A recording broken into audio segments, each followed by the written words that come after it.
안녕하세요. BTBS의 제입니다. 오늘은 세금 보고 이야기를 한번 해보려고 합니다. 예전에 제 채널에 글을 남겨주신 워홀러가 있어서 제가 캐나다 거주 스테이터스에 대한 영상을 만들었었는데요. 워킹 홀리데이로 오신 분뿐만 아니라 무료 툴을 이용해서 세금 보고를 하시는 분들 모두가 조심해야 하는 부분이 있어서 공유해 드리려고 합니다. 지금 당장 세금 보고할 필요 없다고 그냥 넘기지 마시고 언제든 필요하실 수 있으니까 쓱 한번 보시기 바랍니다.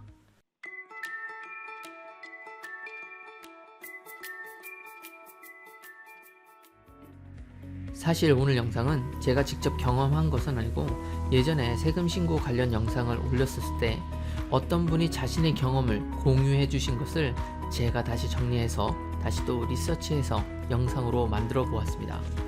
저도 예전에 호주 워킹 홀리데이를 하고 나서 텍스 리턴을 받기 위해서 세금 신고서를 작성했었는데요. 역시나 돈이 든다고 스스로 하다가 한 200불 정도 토해낸 경험이 있습니다. 심지어 전 무슨 깡으로 그랬는지 모르겠지만 직접 호주 세무서에 가서 신청서 한 줄 한 줄 읽으면서 쓰고 바로 냈습니다. 지금 생각해보면 참 생각 없이 행동한 거죠. 그런 반면에 캐나다에는 세금 보고 무료 툴들이 있어서 생각보다 쉽게 텍스 신고를 할 수 있습니다. 아마도 캐나다에 오신 워홀러 분들은 대부분 이런 툴을 이용해서 스스로 신고하시던가 주위에 아는 분들에게 부탁을 하실 겁니다.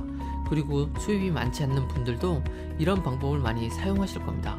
저도 천년도에 그렇게 했던 기억이 나네요. 유명한 무료 툴로는 보시는 터보텍스와 심플텍스가 있습니다. 예전 영상 중에 캐나다 거주자의 종류에 대해서 설명한 적이 있었는데요. 이 영상의 내용이 텍스를 보고하실 때 굉장히 중요한 역할을 합니다. 그러니 자신이 텍스를 보고해야 하는지부터 확인하시는 게 최우선입니다.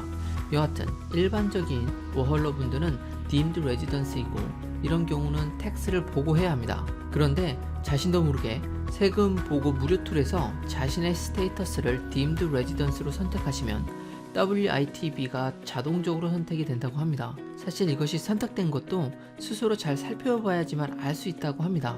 문제는 WITB가 선택되었을 경우 갑자기 1000불 정도의 세금을 돌려받을 수 있게 된다는 겁니다. 다시 이야기해서 자신의 스테이터스만 선택했더니 갑자기 받을 세금이 훅 1000불이 늘어난 것처럼 보인다는 거죠. 그러니 스스로 엄청 기뻐하면서 그냥 다음 그렇게 넘어갈 수 있는 겁니다. 하지만 이 1000불에 가까운 금액은 캐나다에서 일하는 사람이, 그러니까 결혼을 하지 않은 싱글이 1년 동안 번 돈이 약 12,820불 이하인 경우 캐나다 정부에서 제공해주는 크레딧입니다. 가족이 있는 경우에는 1년 동안 17,250불 이하의 수입이 있으면 2,335불을 받으실 수 있는 거죠. WITB를 선택했다는 의미는 자신이 1년 동안 12,820불 이하의 수입이 있었으니 나 저 크레딧 주세요 라고 하는 것과 동일한 겁니다. 지금까지 보면 워킹 홀리데이를 하시는 분들도 그리고 또 여기서 일을 하시는 분들도 이 크레딧을 받을 수 있는 것처럼 보입니다. 그러나 WITB 신청이 가능한 조건이 무엇인지를 따져봐야 합니다. 세금 보고 툴에서는 이러한 것까지는 확인시켜 주지는 모르겠지만 세금 보고 하는 사람은 꼭 확인하셔야 됩니다. 첫 번째, 조건은 캐나다에 1년 동안 거주를 했어야 하는 것이고, 둘째는 19살 이상이거나 19살이 아니어도 부양 가족이 있어야 합니다. 그렇다면 반대로 이런 경우는 안 된다는 조건도 있습니다. 첫 번째는 부양 가족 없이 13주 이상 학교 또는 학원을 풀타임으로 다닌 경우, 둘째는 감옥에 90일 이상 체류된 경우, 마지막은 세금을 보고할 필요 없는 경우입니다. 아마 지금쯤 1년 풀로 일을 하셨고 나이도 19살 이상인 워홀러 분들은 나 저 경우 해당되니까 신청해도 되는 거 아닌가? 라는 궁금함이 피어날 것입니다. 그런데 가장 문제가 있는 문구가 바로 이겁니다. Throughout the year. 직역하면 1년 내내라고 번역이 가능합니다.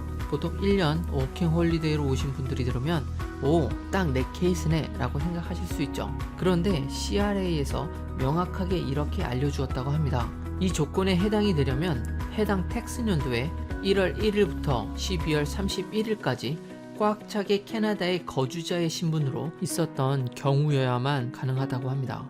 즉 2020년 1월 2일 캐나다에 입국해서 2021년 1월 1일에 출국을 했다면 조건에 해당되지 않는 것이죠. 아마도 대부분이 이렇게 조건에 해당되지 않으실 겁니다. 그러니 꼭 WITB를 비선택하셔야 합니다. 만약 모르게 선택하셔서 세금을 돌려받으셨다면 차후에 받은 돈과 페널티를 내야 하는 경우가 생길 수 있습니다. 이렇게 되면 굉장히 복잡해집니다. 차후에 이민까지 고민하고 계신 분들이라면 이러한 작은 금액 때문에 CRA에 밉보일 필요가 전혀 없습니다. 자신이 아무리 생각해도 WITB에 해당이 된다고 생각이 되신다면 CRA에 전화하셔서 명확하게 확답을 받으셔야 합니다. 오늘은 세금 보고 시 자동으로 선택되어지는 WITB에 대해서 이야기해 보았습니다. 내용이 좋으셨으면 구독과 좋아요 그리고 알람 설정까지 꼭 부탁드립니다. 감사합니다.